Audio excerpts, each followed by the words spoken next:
English তারকা footballer Hamza Chowdhury লাল সবুজের জার্সিতে খেলবেন। দেশের ফুটবল প্রেমীদের সেই স্বপ্ন পূরণ হচ্ছে। এ উদ্দেশ্যে আজ দেশে ফিরছেন হামজা। যুক্তরাজ্য থেকে সরাসরি নামবেন সিলেট ওসমানী আন্তর্জাতিক বিমানবন্দরে। সেখান থেকে বিস্তারিত জানিয়েছেন আমাদের সিলেট প্রতিনিধি কামরুল ইসলাম মাহি।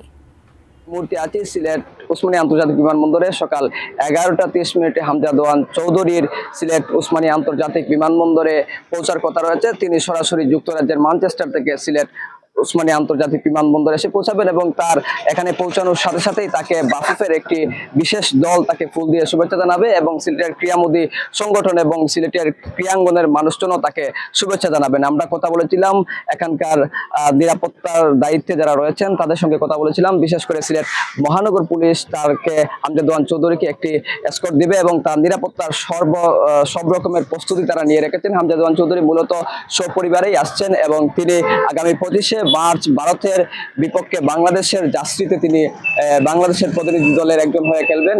সিলেট এমএজি ওসমানী আন্তর্জাতিক বিমানবন্দরে নামার পরেই তার যে গ্রামের বাড়ি হবিগঞ্জের বাহুবলের তার গ্রামের বাড়িতে যাবেন। সেখানেও কিন্তু তার পর্যাপ্ত পরিমাণ নিরাপত্তার বিষয়টি দেখা হচ্ছে। বিশেষ করে সিলেট মেট্রোপলিটন এলাকায় সিলেট মেট্রোপলিটন পুলিশ এবং তারপরে মেট্রোপলিটন এলাকা পরে সিলেট জেলা পুলিশ এবং হবিগঞ্জ পুলিশ মিলেই কিন্তু তার নিরাপত্তার বিষয়টি দেখভাল করবেন এবং বাফুফের যে 4 সদস্য বিশিষ্ট একটি দল সিলেটে আসছেন তারাও কিন্তু সার্বক্ষণিকভাবে তার সঙ্গে থাকবেন। তো সব মিলিয়ে সিলেটের মানুষজন হামজা দেওয়ান চৌধুরীকে বরণ করতে কিন্তু সব রকমের প্রস্তুতি নিচ্ছেন। আমরা দেখেছি যে সিলেটের যে বিমানবন্দরের যে প্রবেশ মুখ সেখানে ব্যানার তোরণ টানানো হয়েছে এবং সিলেটবাসী তাকে অধীর আগ্রহে বরণ করতে অপেক্ষা করছেন।